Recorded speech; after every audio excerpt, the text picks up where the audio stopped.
বাংলাদেশ পৃথিবীর সবচেয়ে সভ্য ও ধনী দেশ। এখানে ভাইরাল হওয়া মানে অশিক্ষিত আর বেহায়ার জনপ্রিয়তা, জ্ঞান মেধা বা আশ্রম নয়। এটাকেই সফলতা মনে করে মাথা মোটারা। এখানে সরকারি হাসপাতালগুলোতে ডাক্তারের জন্য একজন অ্যাসিস্ট্যান্ট রাখা হয়, এদিকে অ্যাসিস্ট্যান্টের জন্য আরো একজন অ্যাসিস্ট্যান্ট রাখা হয় এবং ইন্টার্নশিপ ডক্টর দিয়ে চিকিৎসা করানো হয়। এখানে বাচ্চারা স্কুলে যাওয়ার বয়সে মিছিল মিটিংয়ে যায়, ক্লাস ক্যাপ্টেনের দৌড়ে নয়, এরা এলাকার পাতি নেতা হতে চায়। এখানে স্কুল এবং কলেজগুলোতে ক্লাস টিচারের কাছে প্রাইভেট না পড়লে আপনার জীবন তেজপাতা বানিয়ে দেওয়া হবে। এখানে টাকা ধার নিয়ে ভুলে যাওয়া যেন সবার অন্যতম গুণ। আপনার কাছ থেকেও যদি কেউ টাকা ধার নিয়ে থাকে তবে ভুলে যান যে সেই টাকা আর কখনো ফেরত পাবেন। এখানে ছেলে মেয়ে একজন আরেকজনকে জানু মানু সোনা জান এসব বলে তাদের যৌবন শেষ করে দেয়, আর বিয়ে করে 40 বছর পার হয়ে গেলে এখানে দুজন গরিব মিলে আরো 5 থেকে 7 জন গরিবের জন্ম দেয়। এখানে কারো বিপদে কেউ এগিয়ে আসে না, ভাবে কি লাভ, কিন্তু নিজের বেলায় বিপদ এলে তখনই বলে ভালো মানুষের অভাব। তবে ঠিকই দূর থেকে চেয়ে চেয়ে দেখে এবং সেগুলো ভিডিও করে সোশ্যাল মিডিয়া ছেড়ে দেয়। এখানে সবাই লোভী আর খাই খাই স্বভাবের মানুষের বসবাস। যাকেই বিশ্বাস করে সামনে এগোতে সাপোর্ট করবেন, দুদিন পর তার কাছ থেকেই পাবেন কারাপশনের আওয়াজ। এখানে নিজের সমালোচনা বাদ দিয়ে অন্যের সমালোচনায় সবাই সারা দিন ব্যস্ত থাকে।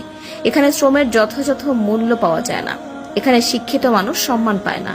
টাকা দিয়ে অসাধ্যকে সাধন করা যায় খুব সহজেই। মানুষ এক একজন নিজেকে ঈশ্বরচন্দ্র বিদ্যাসাগর মনে করে। ভিক্ষুকদের রমরমা ব্যবস্থা চলে।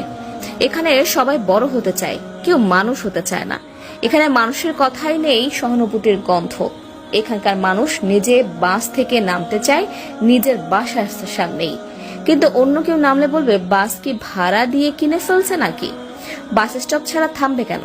এখানকার মানুষ নিজে নো পার্কিং প্লেসে বাইক বা প্রাইভেট কার পার্ক করবে, কিন্তু অন্য কেউ করলেই বলবে আহারে দেশের জনগণ রসাতলে চলে গেছে। নিজের ছেলে মেয়ে দোষ করলে সেই দোষ একদমই চোখে পড়ে না, কিন্তু অন্যের ছেলে মেয়ে দোষ না করলেও তাদের নামে কিভাবে বানিয়ে বানিয়ে কথা রটাতে হয় এটা একমাত্র বাঙালিই ভালো জানে। এখানকার মানুষ 100 টাকা স্কুলে বেতন দিতে চায় না, কিন্তু একই স্কুলের টিচারের কাছে তার বাচ্চা যখন প্রাইভেট টিউশনের জন্য 1000 টাকা বেতন দিতেও কার্পণ্য করে না। এখানে কেউ একবার পয়সাওয়ালা হলেই সে সুইজারল্যান্ডে ব্যাংক অ্যাকাউন্ট খুলে সেখানে জমা রাখে। এখানে পয়সাওয়ালারা চিকিৎসা করাতে থাইল্যান্ড আর সিঙ্গাপুরে পাড়ি জমায়, আর শপিং করে থাইল্যান্ড, দুবাই কিংবা প্যারিস থেকে। এখানকার পয়সাওয়ালা বাবা মায়ের ছেলে মেয়েরা পড়াশোনা করতে ইউরোপ, আমেরিকা এবং কানাডার মতো দেশগুলোতে পাড়ি জমায়। এখানকার মানুষ বাজারে গিয়ে কোনো প্রোডাক্টের বেশি দাম দেখলে বলে আহা এত বেশি দাম কেন, আবার সেই একই প্রোডাক্ট যদি কিছুটা ডিসকাউন্ট বা কম দামে বিক্রি করা